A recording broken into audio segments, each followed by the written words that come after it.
to Gears and Glory. Our Saudi Arabia recap, if you could not tell by the national anthem. We couldn't. That didn't sound the same. That goes hard. Let me add that to my Spotify playlist. Oh, for real. I think we've been shocked the last 2 weeks with these national anthems. Like, Bahrain looked real hard too. Yeah, Bahrain was a banger. It actually started playing when I got into my car. This always happens to you. Jump scared me. Well, that was really, like, abrupt start to this episode, but hello, we're all awake now, that's for sure. Yeah, good morning, good evening, good night, whatever time zone you're in. Yeah. Well, let's kick off with the weekend. With the weekend we just had. So it was the end of our triple header, which I kind of need. I think I needed a moment to breathe. It was awesome having so much to watch, but also 3 back-to-back. Like, if I, as a viewer, am like, I need a break. As an athlete, especially after some of these crashes, like Jack Doohan's crash, and then just like, gotta keep going. Your brain got a million G's of force and melted out your ears, but you gotta go to the next race next weekend. Yep. You know, like, that's crazy. So, anyways. Teams, like, because obviously there's so much work that goes on in, like, behind the scenes of the teams. I don't know how they get everywhere. Like, I know how they get everywhere, but you know what I mean? Yeah. It's very, it's very shocking when you think about it logistically. You're like, how is this working all together? All at once. All nice. Yeah. I don't know if you guys saw the post F1 made on maybe TikTok. And it was like the Grand Prix before the Grand Prix. And it's like, seriously. Straight to the paddock. God, actually, though. Yeah. All right. Well, our Saudi Arabia Grand Prix weekend starts as usual with FP1. So nothing crazy here. Actually, exciting stuff we saw up here at the top. So win of the times for FP1. The only other piece of information I really got out was that Liam Lawson already has 5 of the 12 penalty points allowed before you go to F1 jail for a race. So, and I believe he got a lot of them all at once. So according to planetf1.com, he got 2 points for causing a collision during the 2024 Grand Prix. So these expire at a certain point. They will follow you into the next season because Max has 6. Yeah, it's 8. Each penalty point lasts 12 months from the time you get it. Yeah. Crazy. So Liam Lawson has 5. 2 from last season. 1 for causing a collision with Lance Stroll during Bahrain, and then he got 2 for causing a collision with Nico Hülkenberg. So, 2 from Qatar 2024, 1 from 2025 Bahrain, 2 more from so he got 3 of them at Bahrain, which is just crazy to already be like, hey, don't do anything to get yourself disqualified for a race. Yeah. You already got demoted. You don't want to be disqualified. Yeah. Oh my God. Ouch. Promotion to disqualification real quick. What's that bloody... Well, it's crazy. It's 5 races in. That averages out to 1 point per race for this season, even though some of them are following from last. I don't know. It's just crazy. But be so for real. With that, like, those stats, he's going to be out for a race by the middle of the season. Oh, totally. If he keeps this up. Yeah. Close enough. Welcome back, Kevin Magnussen. No, literally, I was going to say. We've missed you, K-Mag. He seems happy doing WEC, though. K-Mag does. I don't know. Doing really well. His LinkedIn posts make him seem happy. Yeah. Everyone seems very happy when they leave F1. And I don't know how to feel about that. Well, yeah. The one that's tough... Oh, go ahead. I don't know. Sorry. I'm going to yap for a second. I don't know whether this is a full talking point for this episode. This could be something to talk about in another episode. But Sophia Flörsch, who was racing in F3, he left saying, you know, the European environment's way more toxic than you realise. Like, dropped at that. Went to IndyCar. But then she also left after, like, a race. So I don't know what's going on with that. But, like, she was open about how, like, you just you don't see from the outside just how toxic the European circuit is. Like, it's so glamorized from our point of view. But on the point of drivers leaving, I'm still getting through DTS, and I was watching the Charles Leclerc episode. I was crying through the Charles Leclerc episode, And I hear Danny Rick, and I had to pause it and like get up and take a lap. That one's one that's hard for me. Forget Danny Rick. That one's hard for me. Yeah. You know, so even if these people seem like they do so much better, because I'm sure it's insane. The pressure's got to be crazy. Like, I know I talk a lot of smack about Lando Norris, but honestly, the pressure's got to be crazy. I couldn't do it. I can sit here and talk about how he should handle it better, but would I handle it better? Probably not. No, and we've said that so many times. Yeah. So, I mean, what is a podcast if not talking about things that will never happen to me? Exactly. And you know what? Sorry in advance. When you open TikTok, you're definitely going to have a cry then on that note, because I just sent you the saddest Piano Man Daniel Ricciardo TikTok. I'm welling up thinking about it. Oh my God, I haven't watched it either. I sent you a TikTok about, did you guys see that dude that was rolling out the red carpet for people? Yes. And making people down it? He rolled it. This really confirmed to me just how bad Lando Norris's imposter syndrome is. He rolled it out at Lando Norris, and he sort of jumped and like walked around it, and the dude was like, and he was like, "Oh, it's for me." Deceased. He's his biggest opponent. Like, he needs to get out of his own way, because I think he's capable. Yeah, for sure. I think he's got the car now that has space. And I do think, I mean, he's been in F1, 6-7 years? Like, I do think that he has the experience under his belt to know what to do. You know, I do think that he can be world champion, but I think that you're right. It's actually very similar to Danny and Charles. I think that their headspace does prevent them from pushing past the point of being like, oh no, I don't want to hurt them on track. Like, I don't, like, either mentally or physically. Like, I don't want to hurt them, or I don't want anything to come between us out off the track, so I won't push that extra it makes for a very polite driver, but I think that's also the edge that like Danny and Charles have, is they put the helmet on and it kind of changes. Yeah. I don't know how much Lando is able to separate the noise from, like, that's the difference between him and Oscar. Oscar is just so much more level-headed and just kind of able to disconnect, and that helmet goes on, he doesn't care anymore. Yeah. Well, I think you're so right, because like, especially you hear everyone talk about how it's like so important to be able to like maintain your friendships with everyone off track, but on track you need to realize like they're your rivals, and on track and off track are just two different like lives. Like, you need to ignore the other one when you're in the other. And like, I feel like that, like, sorry, we're going back to 2024 for a second. My bad. My brain's just like clogging. But I feel like that was really, while you're talking about the with Lando, it's really clear in Austria.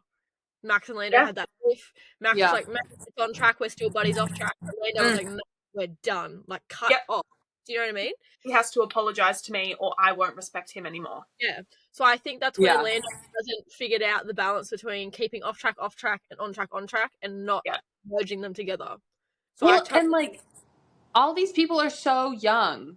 Like, okay, Charles and Max are like my age, right? And then we have like Nico and Fernando and Lewis and whatever, all the dads, right? But then we have this batch of children and like 24-year-olds, and Lando Norris's frontal lobe isn't yet developed. You know what I mean? Yeah. So I don't know. There's just so many factors in there, but that's beside the point. We've gone on a tangent yet again. Welcome to Gears and Glory. You should be used to it now. And if you're not, listen to our other episodes and you'll understand. So I don't know. Interesting. I guess speaking of McLaren and FP2, McLaren and Ferrari both got, they started rolling out some of their upgrades. That's it. Okay. And then, sorry. Okay. So they both got their upgrades. Gabby Bortoletto had a fuel leak, so he was not running in FP2. When they cut to the car, it was literally just the chassis and like the seating pod. It was crazy. They stripped everything out because of how embedded the fuel tank is. Wow. So crazy. And I don't know. They were having some more. Oh, what was that? Sorry. The list of upgrades. Oh yeah, hit us. I'm not an engineer, so I don't know exactly what some of these things mean. You guys will get over it. McLaren brought 2 performance upgrades. Ferrari bought 3 performance upgrades. Red Bull bought brought 1 perf and 1 reliability. I don't know what perf is, but there's a few of them throughout here. Perfect. Performance. Sorry. Oh my god, you idiot. Performance. You oh. Anyway. Mercedes, nothing. Ignore me. Wow. Are these your notes, or did you copy No. them? These are like, I found them on Twitter. So someone obviously just abbreviated performance when there was more than 1 upgrade, and I've just clicked the 2 because I was going to say, I also forget what my abbreviations are. I do that too, though. Mercedes brought nothing. Aston brought 1 circuit-specific upgrade. Alpine, nothing, because they're perfect. Haas brought 1 circuit-specific. V-Car brought 3 circuit-specific. Frick, that word's hard. Williams, nothing. Sauber, 4%. Oh, God, I shouldn't have read this list. Performance and 1 circuit. You've been great, sweetie. Crazy. Only crashed out once. Yay! Well, I think Ferrari had a rear wing because I think only Charles had it in FP1, and then they tested it on Lewis's car in FP2 as well. So that's one of them. Yeah. They need a lot, so. Yeah. I mean, it did something. It sure did something. But, yeah. The other thing I wanted to say was, you guys know Silly Bands? The, shape, the bracelets that are shapes? Yeah.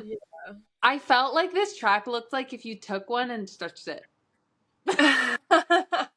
There's some straight lines and some of those weird kinks in it too. You're so right, though. Unfortunately, I understand what you're saying, and I get it, and I agree.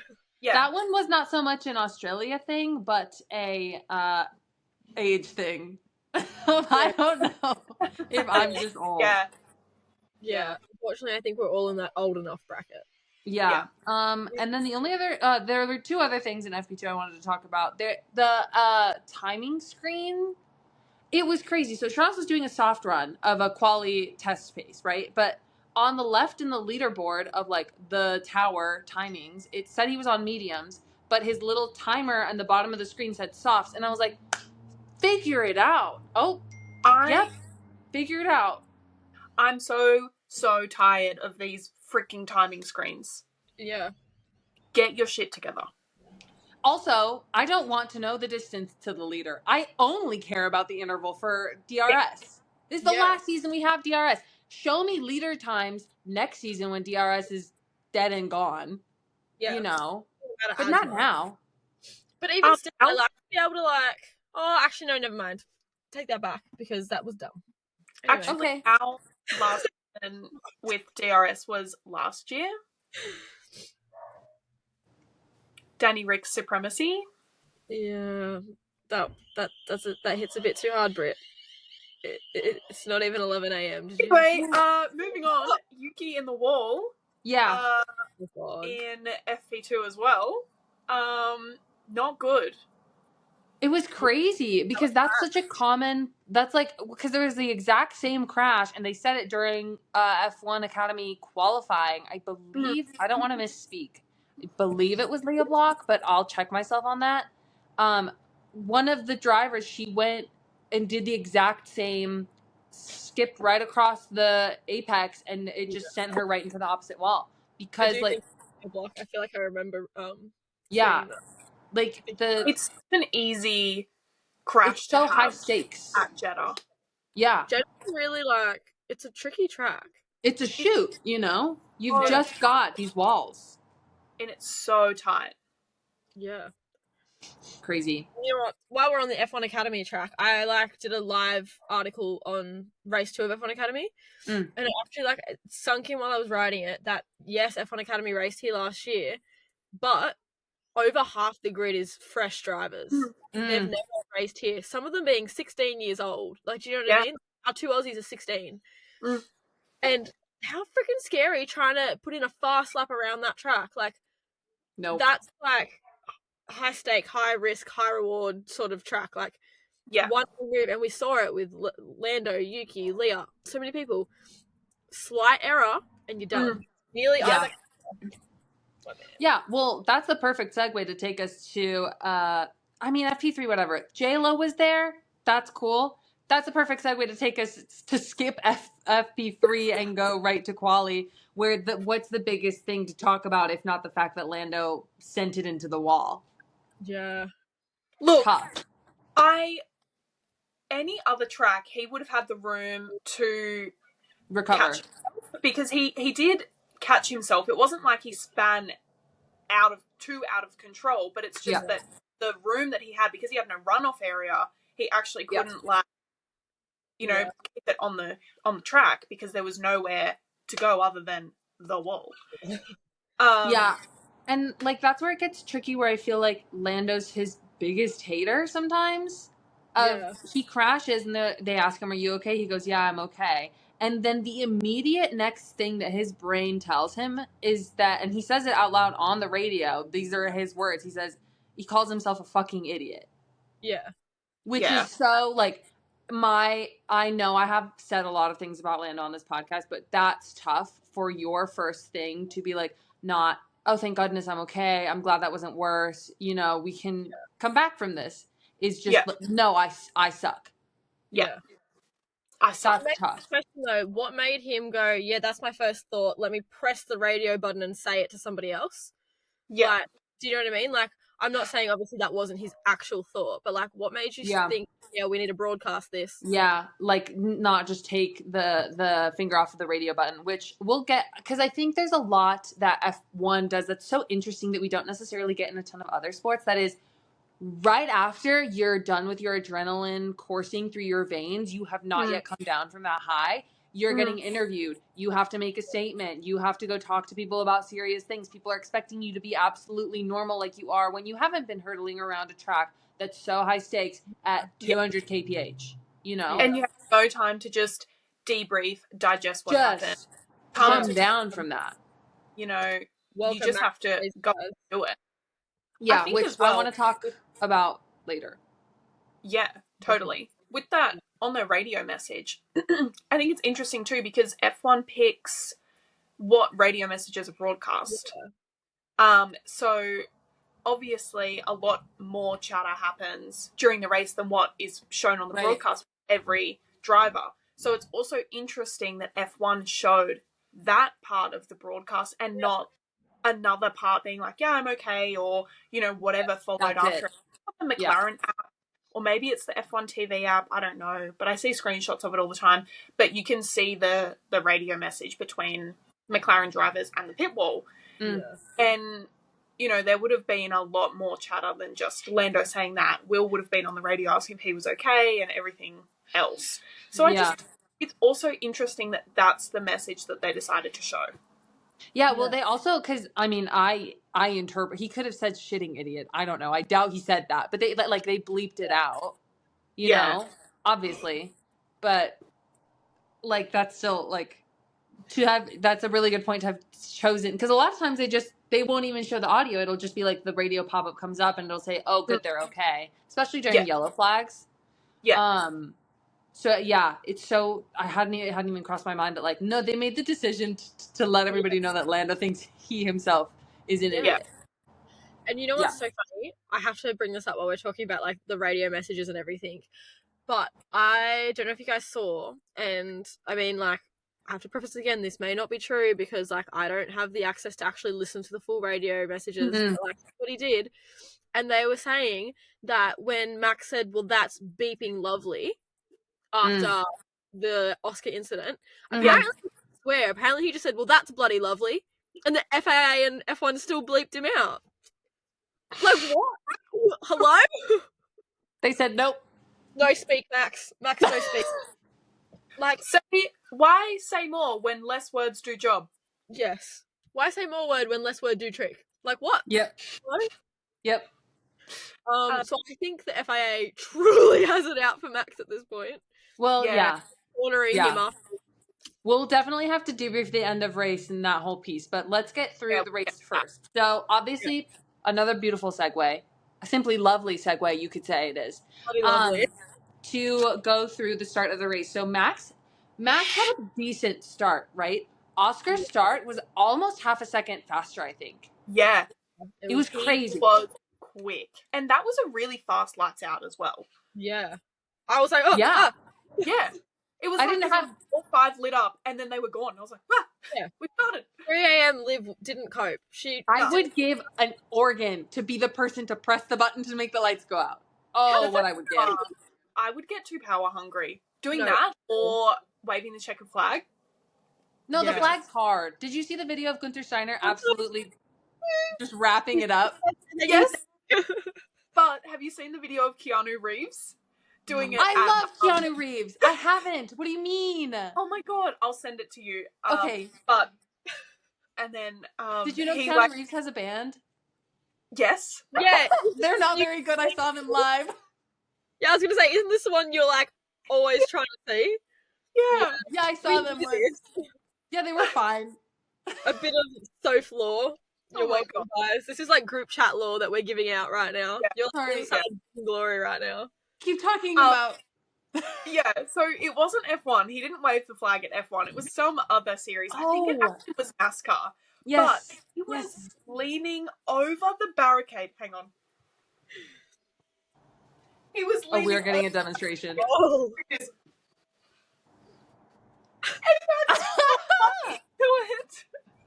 Wait, he and Patrick Dempsey and the guy who plays Magneto in the new X-Men, they're all like in WEC, aren't they? I know that Patrick Dempsey's gone back to racing, Yeah. We'll have to do an episode on celebrities in... No, that's Professor X. Patrick Dempsey's race team has won Le Mans, and Patrick Dempsey has stood on the podium at Le Mans. And Patrick Dempsey is a very handsome individual. Oh my god, have you guys seen the Ferrari movie? Because he's in that. And no, oh my god, okay. Ferrari movie is advertising, but like that's too off track. I actually left going, oh, what the heck? But anyway. Oh. Yeah. Okay, well, back to lights out. On track. Yeah. I'm not even up to turn 1 yet. A lot happens on the run up to turn 1. Yeah. Let me just say, I told the girls this already, but I woke up at like 2:30 and I was like, you know what? And I didn't set an alarm. I was not planning on watching Jeddah, but I woke up naturally and it was just my body telling me that Oscar was going to win, so I had to awaken. But I was like, you know what? I'll just put the race on in the background. If I fall asleep, that's amazing. Yeah. After turn 1, I was not falling asleep. I was sitting upright. Locked in. I did not lay down that rest of that day. Yeah. Good choice, though, really. Yeah. I wasn't going to wake up for Jeddah, and then I set an alarm and did it anyway. And I just thought, if I wake up, cool. If I don't, doesn't matter. Yeah. I'm with you. As an Aussie, worth the 3 a.m. The 3 a.m. start. For sure. Yeah. I can't complain. It was at a decent hour for me. I think it was just in the morning. Brunch for Soph. Yeah. Yeah. Easter Sunday. Yeah, seriously. So Oscar gets this incredible getaway and they're going into turn 1. Now we finally made it to turn 1 of the race. And this is where the main talking point, I think, of the whole race really comes is, I don't know. Some people are saying it was Max's corner. Some people are saying it was Oscar's corner. I think we would have netted out to the positions that we ended up in anyway. So does it matter still? Yes, obviously. But it's just such an interesting turn of events. Yes. But I did write down this note because they were both sending it into it. Max was not going to back down and neither was Oscar. And my note just says Oscar and Max will kill each other. Yeah. Yeah. Well, that's the thing. The photo going around, like the bird's eye view photo that everyone's showing of them exiting the apex of turn 1 where Max is ahead. Everyone's like, see, Max is ahead. First of all, that's the start of turn 1. Second of all, neither of them were going to make the corner regardless. Yeah. Be so real. Look where Oscar is positioned. He wasn't going to make it either. But, yes, Max should have gotten the penalty because he does what he always does to everyone. This is how he wins his championships. He got off the brake to make it look like he was ahead. Do you know what I mean? So, I'm not saying the penalty wasn't deserved, but I am saying neither of them were going to make the corner, whether Max did that or not. It's so interesting because I think Max knows the rules so well, especially Brazil last year when they had the weird lights and everybody went. Max is like, aren't we not supposed to go? Actually? Yeah, so it's just really funny to see, he's a beast, not just on the track, but mentally, he's just if you reference page 36 of this race's set of rules, actually, and that's the thing that's the piece that I believe he was also saying, or at least they were claiming, was that in the driver's meeting, they had said there will be leniency in turn 1. And then maybe they just never defined what that is because, leniency ended up being 5 seconds versus 10 because we see Liam Lawson do something similar. He gets 10. Max got 5. That was the leniency that they had stated. So maybe they just never explicitly defined it.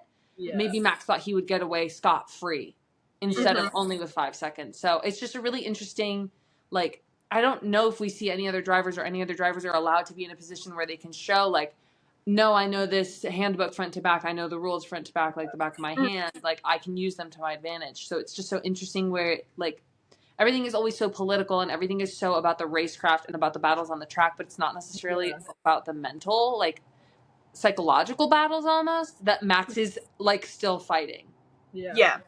And you know what? I would really like to see, like, obviously Max's contract, I'm pretty sure it ends at the end of next year or something like that. It's, like, kind of soon.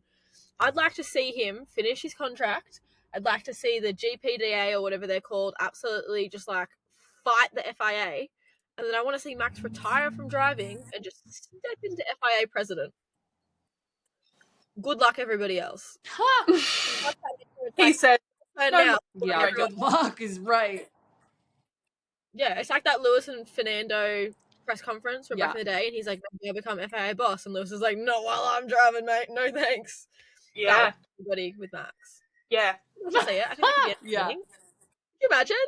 He's like, actually, just every 5 seconds. I think it'd be great.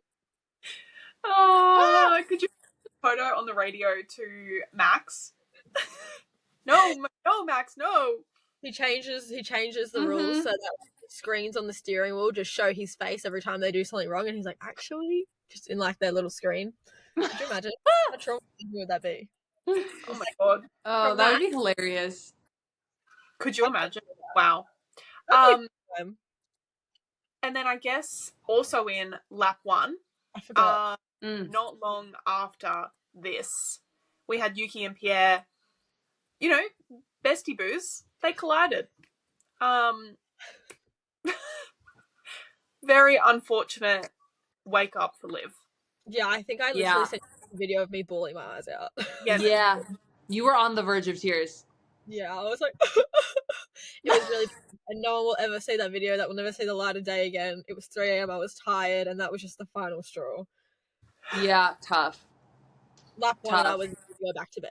So yeah, it was a tough incident as well. I feel like it was just. I mean, I don't think either of them got a penalty, but I think it was just racing incident. Especially the congestion coming out of the first couple of corners.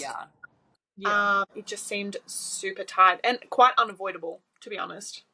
That's the worst part. Pierre made a very risky move, though, and we all know how much I love Pierre, but I am certain he got out of that car and went, oh, God, why didn't I just wait a few more laps until the pack, like, spread out a bit to make that move? Because, like, that was a risky move he pulled, and that's why they crashed. So, like, kind of Pierre's fault, kind of just a racing incident, because he was just trying to, like, make those hard moves on lap 1. Yeah. Like, maybe for my mental health and for the sake of your team, you should have just waited another lap or two to try and make that move. But, like, I get why you tried, but it's 3 a.m. Give me a minute. You know? Yeah, fair. Please think about Liv in this scenario. Please. Like, if you are thinking about making a move, Pierre, I need you to think, hey, there's that random girl in Australia that, like, her mental health is really, like, it's really leaning on this moment. So what should I do to make sure she doesn't want to cry at 3 a.m.? Yeah. Yes. Crash into you. Oh, let me crash. That's what F1 needs to work on, is focus more on Gears and Glory podcast mental health status. Exactly. Yep. Yeah. So I hate this sport. And then toward the beginning of the race, we also had Lando do a really good job because he crashed out in literally crashed out in Q3. But then he makes up 5 places in the first 20 laps, which is not bad. I think the first, like, under 10 laps, he had already made up 2 or 3, at least 3 or 4 even places. Which like, he was putting in work. For Jeddah, that's insane, because Jeddah's like Monaco in the Middle East. Yeah. Welcome back, Checo Perez. Yeah. Minister of Defense right there. Yeah. I don't know if you saw on, like, the LN4 Instagram, they, like, posted that photo dump, and then the last photo was just that meme where it's like, tires wanting to degrade, just say no. Tires literally can't degrade without your consent, or whatever that means. They just posted it, and I was like, Yeah, really. I love LN4 admin. They are hilarious. Yeah, honestly, they need a pay rise. Lando, I hope you're paying them a healthy sum of your fucking salary. Yeah, no, they're good. They get the memo. They're so I'll have to follow them. I don't think I follow them now, so I'll go do that now that I'm back on social media. Yeah. Welcome back. Yeah, so that kind of covers the start of the race. Then we get into like the bulk of it where we get to see some really interesting battles. Since we're talking about Lando, we can talk about Lando and Lewis times 3, right? Because Lando goes and Lewis is like, "Oh, you want to pass me right before DRS detection point? Yeah. Be my guest." Yeah, literally. And then again, next lap, he goes, "Oh, you're gonna try a move again right before the DRS detection point? Oh, without further ado, please go." And then the last time, I think his engineer came over. He's like, "Lando, go, just play the game." Literally, I think he said, "Just play the game." Yeah. And Lando was like, "Okay." And then he passes him in DRS and like finally made it stick. But like, that's where I think we see some like of the more mature drivers like using their intellect, not just like, I need to be in front. Yeah, definitely. Because even watching it, I was like, how is Lewis, like when it first happened, I was like, how did Lewis just overtake him so quickly? Right and after. I was like, oh my God. Because he instantly was within DRS range. Yeah, flicked it on right past. Like, oh my God. That's so, like, it's very intelligent for Lewis to know not to even try to defend or not worth it. Try to prevent him from overtaking, because he knows that he can overtake him with DRS in literally 2 seconds. Yeah. Because it's the detection zone. Yeah. Those are my favorite moments. I really like, there's something just so satisfying about a driver going, all right, let's play this game. And I think it was Austria last year. We saw it heaps in F1, even F2. Some of those little lads figured it out. And like, it was just so entertaining. There's something so entertaining about them going, all right, overtake me. I've got DRS now. Yeah. Yeah. I love it. Absolutely love it. Yeah. No, it's good. It's good. Yeah. And then, so that one was really fun to watch, to see them thinking. One that was funny was when Gabby Bortoleto I can't remember who it was he was passing, and Fernando's just also there, who, let's not forget, is his manager. And Bortoleto's coming past and like kind of runs Fernando off the road a little bit. Yeah. And welcome back.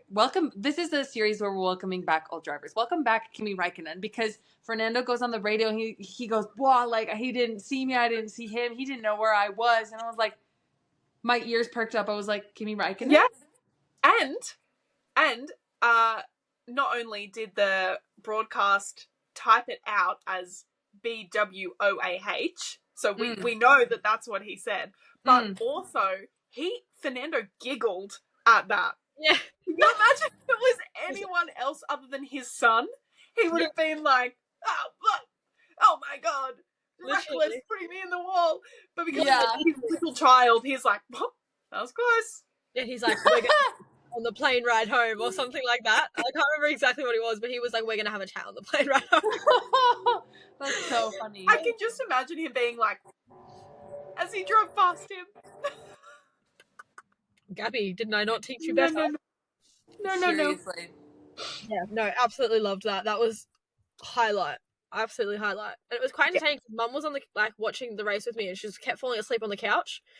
And so I just had to play with her a little bit. So I literally just went, "Oh, Fernando!" Because we all know how much my mum loves Fernando. And she, what? And I went, "Oh, nothing." I think I sent you a video I took of her asleep on the couch and it's all too much for little Lando Norris. Oh my God. Yeah. And she was not very happy. We saw that the next morning. Yeah. That's funny. Good entertainment. Keep falling. Yeah, so then we see a couple of other strategy attempts to make passes. There was an attempt from Oscar to undercut Max, which I just don't quite think he was able to make stick. I'm not sure, because I think he just passed him on track is what ended up happening. Correct me if I'm wrong. I don't remember. It was 3 a.m. Yeah. I'll agree with you. Well, there was an attempt at an undercut. I wrote it down. May have worked, may not have. I will, yeah, I'll believe you. Yeah. I don't know if we should. No, I will. Feel free to fact check us in the comments. Tell us if we're wrong. Yeah. So there was that. There was, I can't remember who Charles was overtaking, but Brian comes over the radio and goes, "Well done, Charles." And Charles goes, "Thank you, Brian." His delivery is so funny to me. He has very, I don't think he means to either, but he has He's very so dry. And he's so dry on the radio. He's so dry, he's sassy, which is funny because we don't see this side of him like in the media pen or in Ferrari social media posts or anything like that. It's only on the radio we see this side of Charles. And yeah, I did also giggle at his little "thank you, Brian." Yeah. I feel like we're seriously going to need like a Charles Leclerc radio compilation of yeah. Oh yeah. I still haven't moved past. It is probably the water. I'm never getting past that. So and you know what? I don't think the rest of the F1 world has moved on from that, because in every single video of Charles Leclerc, there is a comment that says, "Must be the water." Yeah. Oh my god. I love it. That's so too good. Yeah. I just want to know, like, did he mean "must be the rain"? Like, what did he mean by that? Like, well, that's so funny because like so many of these guys, English is not their native language. Yeah. And like, I don't even, like, I could be wrong, but I don't remember it standing in the rain at that point. I'm pretty sure for most of the race we weren't getting rained on. So like, what do you mean? It must be the water. Like, anyway, another story. Made for good content. I'm not complaining. Yeah. So we get toward the end of the race. Lando's catching up to Charles. Can't quite make it stick. And then, Brit, you have a note here that I love. And I included it in the battle section. But it is actually the opposite of what a battle is. Yeah. Do you want to read it? Yeah. So, my one note that I took the entire race was Carbono used the power of friendship for 15 laps. Because they themselves and themselves only were to thank for each other's success in this race. Because Carlos is a great teammate. We know that he does this stuff super well because he's done it at all of his past. He's another one that's always strategy, always thinking. Yeah.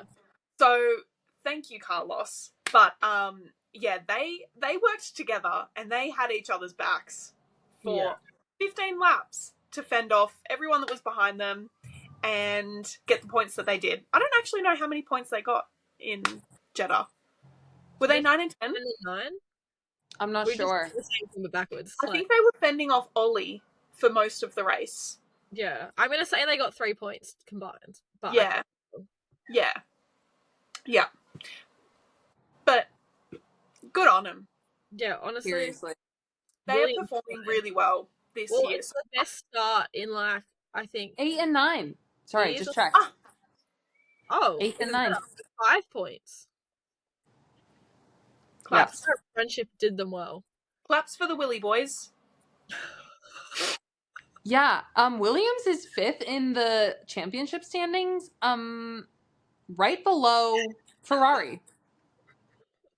It's such not even acknowledging what I said.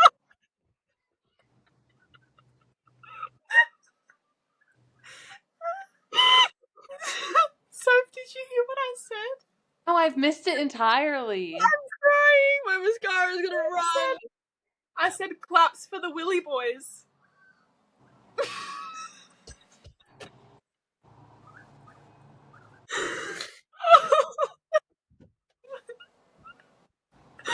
Oh my god, I'm actually in tears. Like, there is tears running down my face, Brit.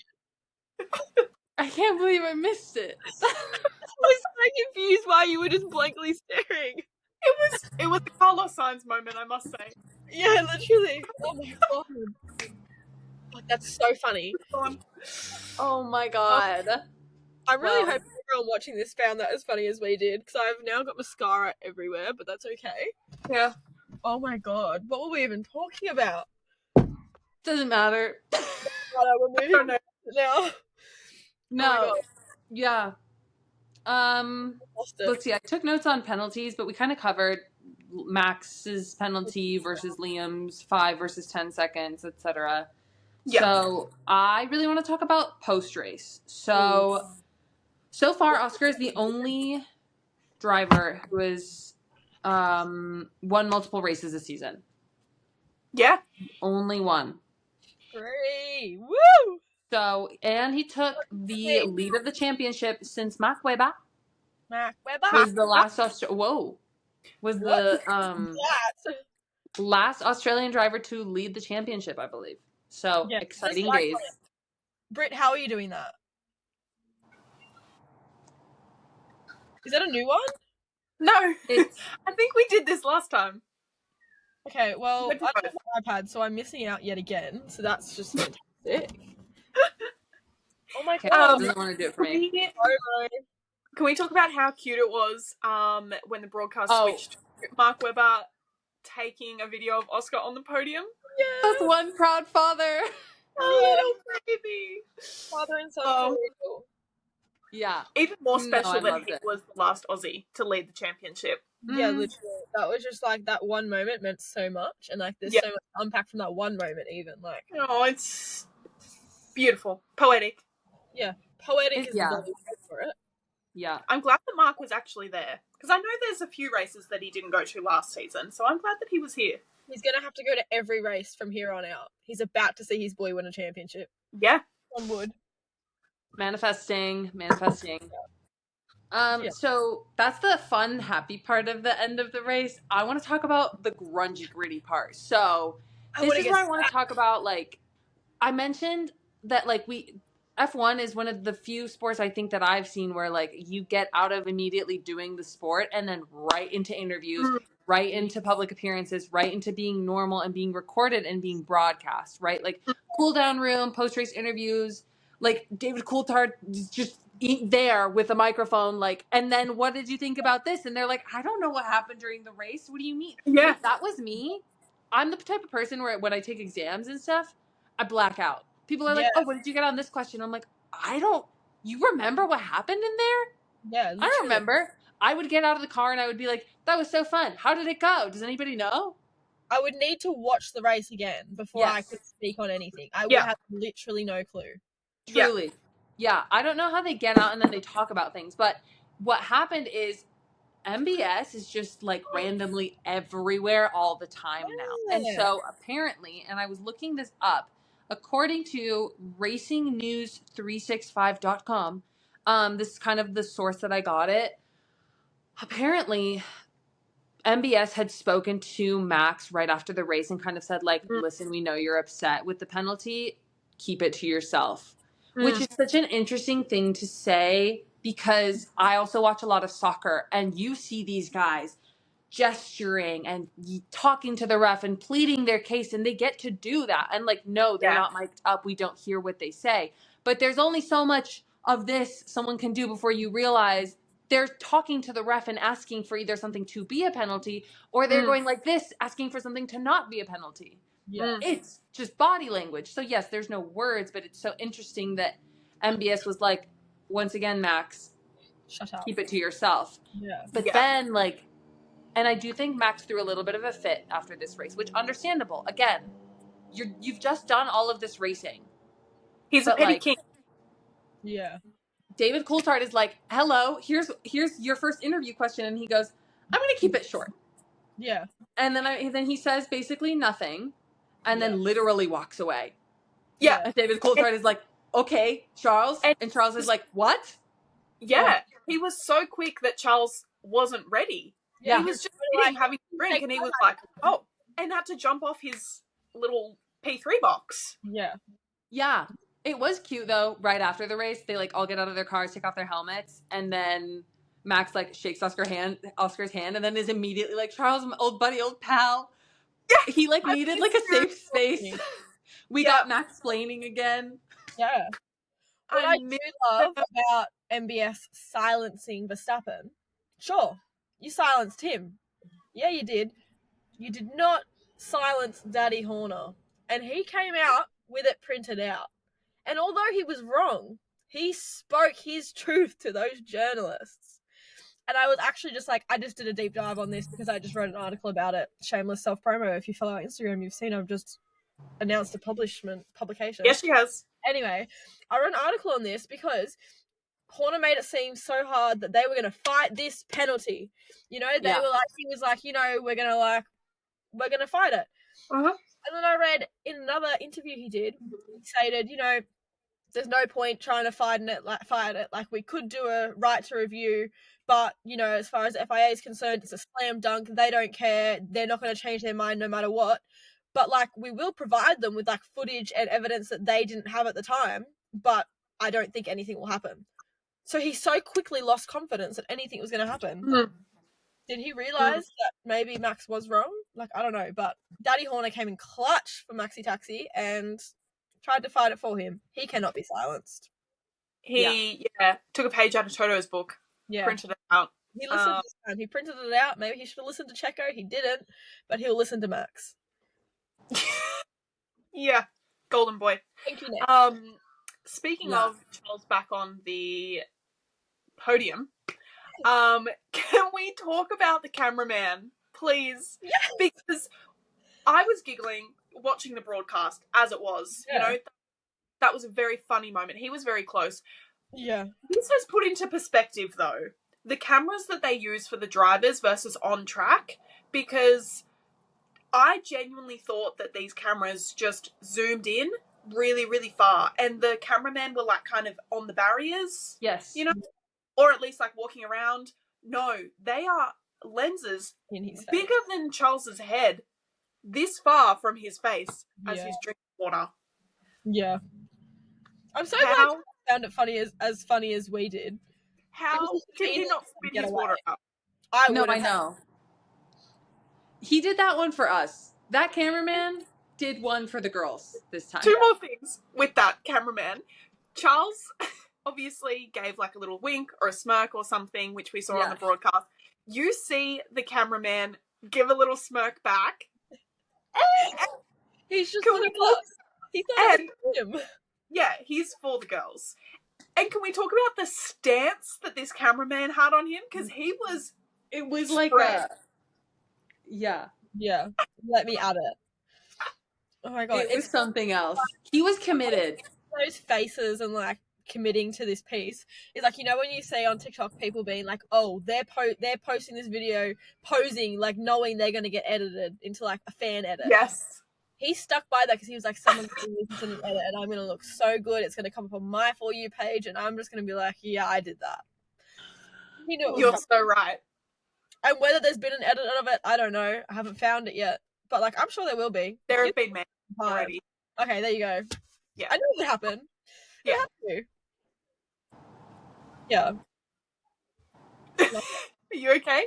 Yeah, I could just hear my kids headbutting the front door going, Liv! No. That's great. Yeah. But no, he did that for the girls. He knew. Yeah. He knew.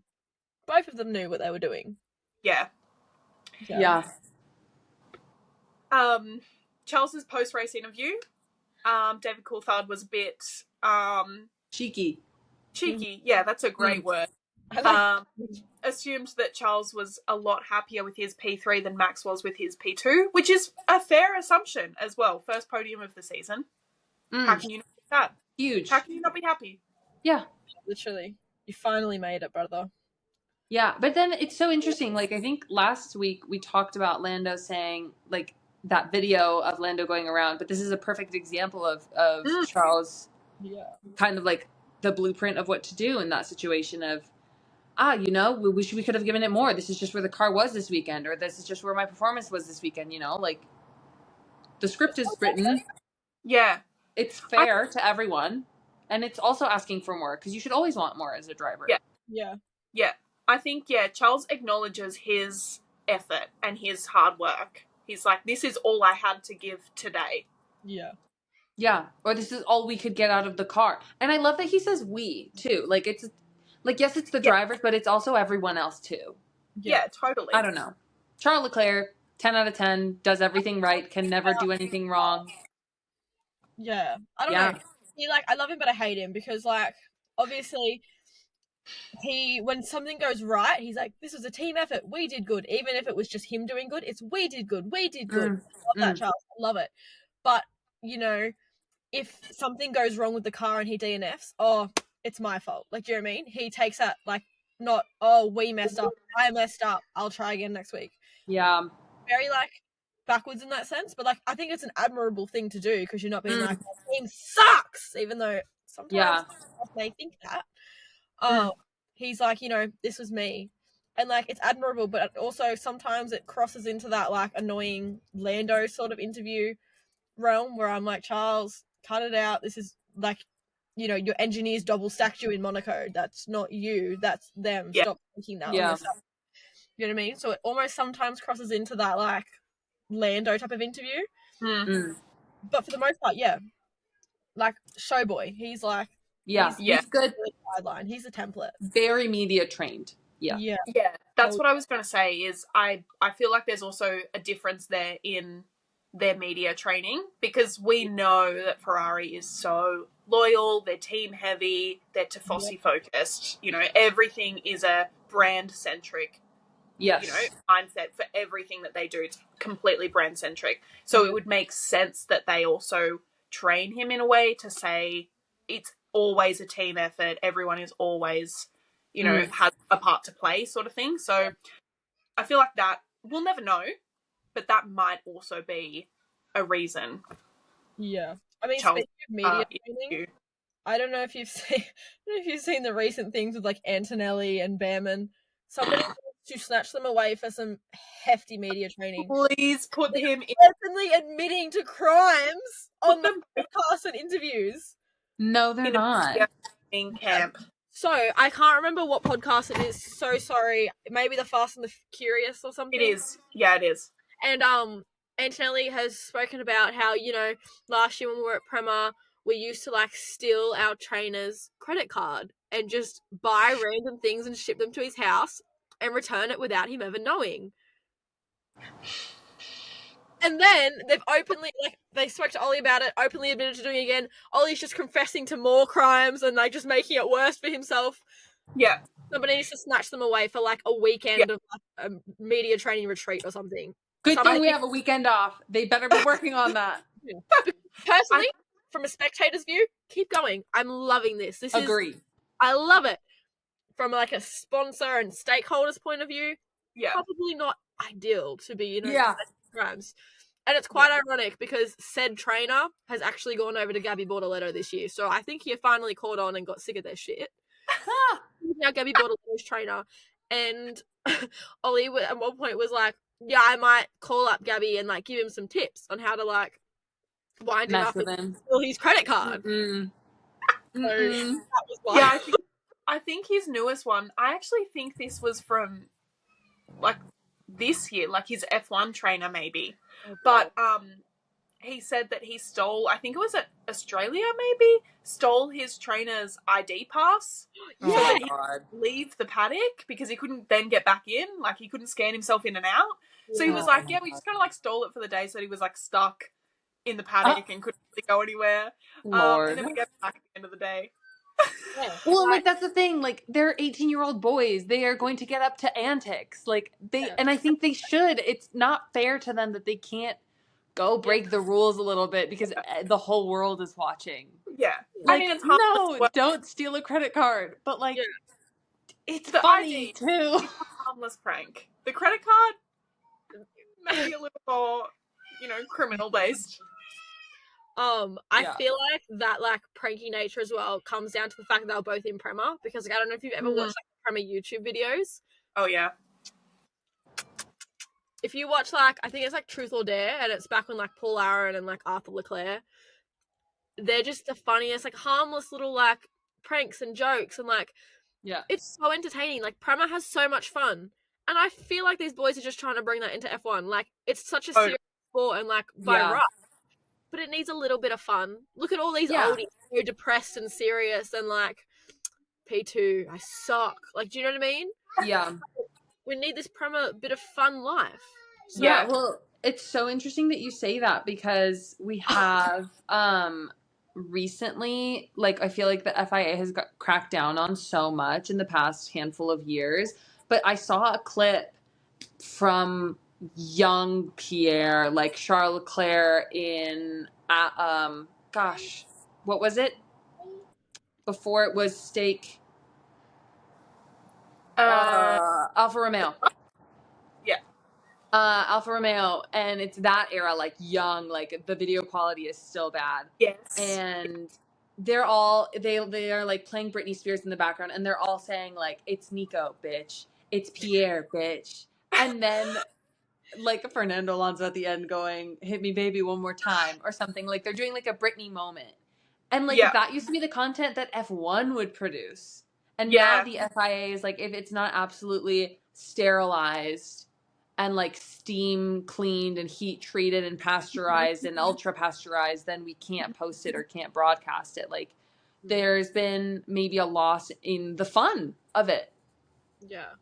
Totally. Old school F1 intros where they were like doing Welcome to the Black Parade and shit. Yeah. Those days. That was entertaining. Just the drivers singing. Yeah. So I feel like there are only really 2 more post-race points that get a notable mention. One of them being the tension in the cool-down room. Could cut it with a knife. Max was sulking in the corner. Yeah, Oscar was like politely making conversation and shifting things away when they like showed the turn 1. He goes, I can't remember what it says, but he was like, "Oh, so anyways," and just like changed the subject. He was like, yeah, we won't be talking about that, actually. I don't want to die. I think he asked Charles about like his pit stop or something, and he just turned to Charles and he was like, "So when did you guys pit?" or something like that. It was so obvious that, and Max is just in the corner like seething. I actually saw a meme, and it was like Oscar and Charles talking, and then someone had edited the photo of the panda that's like sad sulking facing the wall, and they edited that into the corner. No, so good. Yeah, Maxie was a sulky boy for sure, especially on the podium when it's like time to do champagne and he just drinks it. Hilarious. Do I think he should have sprayed a little bit? Yes. Did I think he was throwing a little bit of a fit? Yes. Is it still objectively hilarious? Yeah. Yeah. I feel like there's like 2 points of that. Like, one, everyone's going to be like, "Oh, see, but like Max can sulk and it's fine, but Lando doesn't, it's not." Max earned this reputation. He's worked hard to be this kind of like sassy little brat. Yeah. You know what I mean? And like, he's proven he can drive too, so like maybe he slightly has the right to be a little bit of a brat. But also, second of all, I think it's also important to note, likely he wasn't angry at Oscar or the fact that he came second to Oscar. No. I think he was angry at the FIA and Mohammed bin Salim. You know what I mean? Yeah, and even just the fact that he lost, not that it's anyone's fault, but the fact that he had P1 and then lost it. Yeah. Like, yes, I think he could have sprayed during the podium. He could have sprayed champagne. I do think he should have also. Yeah. Like, I will not have a double standard for that. I do think it's easier to find it funny when Max sulks because he is this character, and it's more, it's not the difficulty that comes with that internal self-disparagement that is tough to watch, I think, with Lando, where I think Max is going to be angry at the world around him. Yeah. It's tough to see Lando hate on himself. Yeah. And I think Max's like no champagne spray was more so like a protest of F you FIA, you're not going to have like this pretty podium that you dreamed of. But it breaks my heart because Oscar keeps getting these wins where he just has absolutely terrible people with him on the podium and just cannot be celebrated. This is like the fourth time did 5 wins. Yeah. Well, George went right for it. He said, "It's time for your shower, my son." Yeah. But so that makes me sad. Sorry, Brit, I cut you off. Oh no. No, it's okay. I was just gonna say pretty much the same thing that you did, so it's fine. My bad. You took the words right out of my mouth. We are interconnected. Telepathy. But I did just add one point to Which is good. I did forget about this. Yeah, I did add this to the notes as we were talking, but I think a very funny post-race moment for me was when Alex was in the media pen and he was all happy, chirpy, loving life because he's just, gotten some great points and had a power of friendship. And the interviewer, he tells the interviewer that he's actually flying home with Max. And the interviewer says, "Oh, it might be a bit of an awkward plane ride." And Alex's face just drops and he's like, "Why?" He goes, "Why?" And then where did Max finish? Yeah, and the interviewer says, like, "Oh, you got a penalty," and Alex was like, "Where did he finish?" No, yeah, because he was like, "Oh, where did he finish?" And the interviewer goes, "P2."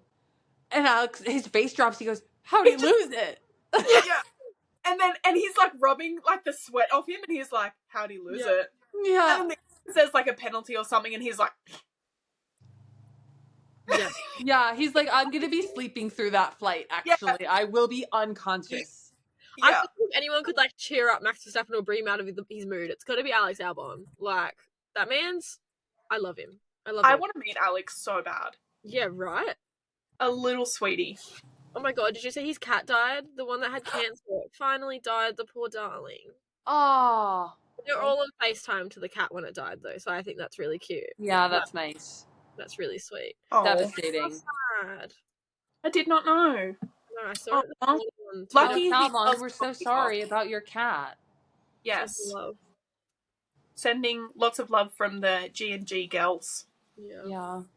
You may never see this, but like the love's there. What a way to wrap the race recap. Yeah. Okay. Yeah. Okay. Well. Yeah. I can't recover from that. Bring the mood up. Oh, well, actually, okay, one thing. Okay. Probably the 1 week that Lando actually deserved driver of the day because he made 7 overtakes. Yeah. And he didn't get it. How did Max get it? Bro, how did he lost get it? P1. Lost P1 and got a That's all he did. Yeah. We're going to have to make this a recurring segment. Who got driver of the day versus who should have gotten it. Yeah. I love you, Max, but like, no, you lost a place. Like, that's not driver of the day worthy in my opinion. No. How it is seeming the last couple of races is people are voting for driver of the day for who they think, like who they feel sorry for. Yeah. Pretty much. That's no. A pity vote? Yeah. Yeah, that's what it's like. I seriously feel like the public needs to like lose their right to vote for driver of the day, and I think it needs to go off statistics or something, like who actually made the most places, or like, do you know what statistical needs to go into it, because y'all have proven you cannot be trusted with the privilege of voting. No, the one that Kimmy won the week after, he should have gotten it because people felt bad he didn't get it. Like, I understand the sentiment. It's too late. This is a fast-paced sport. Last year, where like everyone voted for like Lando Norris for like 20 races in a row. No, the only one that was correct last season was Danny Rick in Singapore. Thank you. Yeah, took the words right out of my mouth. Got it. The other thing that they have stopped doing is showing the statistics of where. Well, I don't know if they've stopped doing it, but I've definitely not noticed. Is showing who, like, majority of the votes are going for.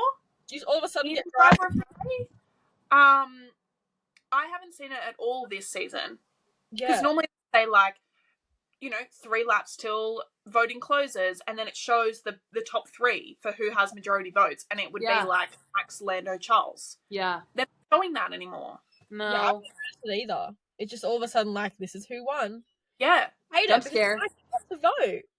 Not that my vote bloody count when we're all like... Maybe they don't want to traumatize the Americans. Again, with more vote counting. Sorry. This is not a political podcast. Speaking of voting, though, don't forget to vote for Overtake of the Month. That award is coming out at the end of April. I put in my vote today, and I did vote for Oscar Piastri. So, yeah, I will be voting for Oscar. Yeah, literally Oscar overtaking Lewis when I think the line that I think Alex Jakes says it in the F1 TV broadcast. He goes, very brave on the outside, literally from Jeddah. Yeah. Great overtake. Huge. Yeah. So anyways, I did vote for that. Don't forget to vote for that. Also won Overtake of the Month for his overtake on Lewis in Melbourne. Did he not? I think, yeah. Or did Charles win for Overtake of the Month last year? I don't remember. There was an overtake in China by one of the rookies that I remember being like, whoa, how'd you pull that off? But I can't remember what it was now. Yeah, they're the ones that are in contention are listed. It's just, I think it's just on the F1 website. So don't forget to vote. Whoever. Hate that. Yeah. Well. All right, well, I'm going to go vote then. Go vote. Yeah. And speaking of voting, if you're in Australia, don't forget to actually vote. Yeah, 3rd of May? Yeah. Yeah, look. Exercise your rights. Sometimes I wish we didn't have the right. Well, this one, we'll see how that happens. This one is so stressful. See how that plays out. Yeah, look. Yeah, no, it's tough. Yeah, it's tough. I keep getting Canberra local election ads on my YouTube, and I sit there going, why the frick am I getting these? And it took me so long to realise that, Brit, it's because you're logged into my YouTube. I'm getting your location for my ads. I was like, why do I care about Canberra? I don't. Brit does. Well, yeah. Vote for F1 overtake. Vote in any local elections and any national elections where you are. Exercise your rights. You have them. Kind of sucks. You got to use them. Yeah. Yeah. Civil responsibility and F1 responsibility. Always vote for driver of the day unless you're wrong. Yeah. Pray for Australia. That's all I can say. No more pity driver of the day votes, please. Cut that out. If that's you doing it, please, with all due disrespect, cut that out. You know who you are. I don't even want to say it with respect. Cut it out. I want you to boys in the back watching this race and see who's actually making places, who's making those money moves. Vote for them. Stop voting for your driver. We should do an episode on the rules that need to be in place before you vote for driver of the day. I'm putting it on the list. All right, the qualification because this is ridiculous. Stay tuned for that. And you know what? Go to your room and think about it. You're in timeout. So notice to the corner of the wall, please. Quite honestly, sick of it. All right. And on that note, anyways, we love you very dearly. Mama loves you. Lovely motherly chat. There's still love here. Don't worry, we love you. I'm not mad. I'm just disappointed. Yeah. No, scrap. Get out of here. See you later. Bye-bye. Bye.